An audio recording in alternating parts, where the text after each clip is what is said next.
Okay, so we were talking about this spotted draft. So a lot of times with the paint horse molds, or any molds that have white on them, gets a lot of problems with what I call blur and sketch. So basically what happens is that Breyer has this little tack-on stencil. It's like a little sticky thing, and they stick it on the mold so that when they spray paint, they just peel it off afterwards and it leaves the white markings. But what happens is that when it's not pressed down all the way along the edges, you get this effect called blur.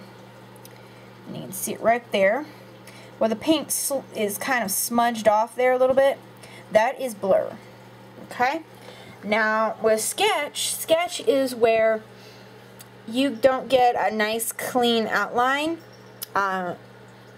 It's a little bit more tricky to find because usually it doesn't happen a lot.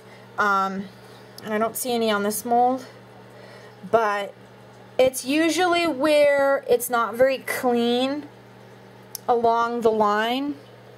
Well, here, there's some on his tail a little bit, but okay, so you can see right here. See how it's got like these raised edges on the edge there? They're not very clean. That's called sketch because it's sketched up from the paint and it's not really sticking very well. And the best thing to do about that is nothing. Can't really do anything about that. But the blur, you can take, you can just remove it. It's real easy to do. So that usually is pretty easy to fix, but I'd probably show her as probably either a Frisian Cross or a American Spotted Draft, probably one of the two, and if that doesn't work, then I'd show her something else. So this guy here is a custom, and the problem with this horse is that because this original mold was supposed to be a warm blood, a lot of warm bloods are not Silver Bay, as this horse here. So what you'd have to do is probably show her as probably a cross, probably maybe a Morgan warm blood cross, because Morgans can be Silver Bay, but she has the body of a warm blood, so that would probably be best for her. And the last horse I have is this Peterstone. This guy would also have to be shown as part Arab, because he does have Appaloosa spots on his butt, but he's also an Arab mold, so he'd probably have to be shown as a part Arab. So yeah. But, you know, when you're looking to figure out what breed you want to show your model as, just go through and look and say, okay, well, does my horse represent this breed at all? Is the color right? Is the conformation right? Is, you know, whatever the case may be, does any of what my model have represent that breed at all? And if it doesn't, move on to the next breed.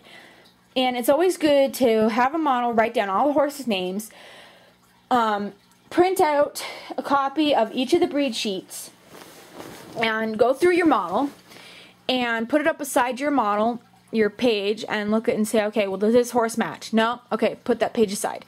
And when you come up with at least 12 pages that could represent your mold, then start narrowing it down, going for color. Okay, is color okay? Yep, okay, that's good. Put that in a pile. Then you start looking at, like, can this horse have feathers? Okay, yep, that's good. Put that in the pile. So then, you know, you look at legs, conformation, necks, manes, tails, ears, all of that. And usually if you come down with at least 3 that you think possibly could work, then what you need to do is you need to show your mold as that. And if it doesn't place, then your next show, try a different breed. And if it doesn't place, then try the other breed. And it still doesn't place, then, you know, if you want to, you can ask the judge as well.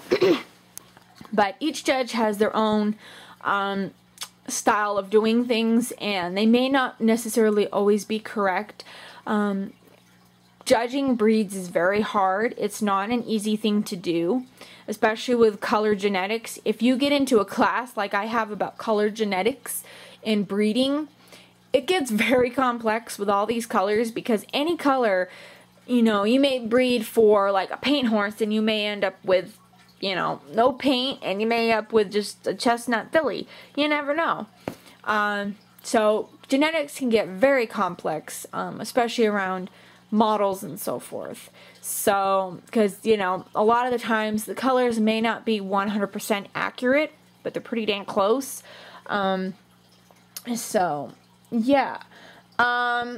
Okay, so let's see here. I think that's basically it. So, if you have any questions, let me know. I will do the best I can about helping you pick out a breed and so forth for your horse. But, yeah. Okay, see you later.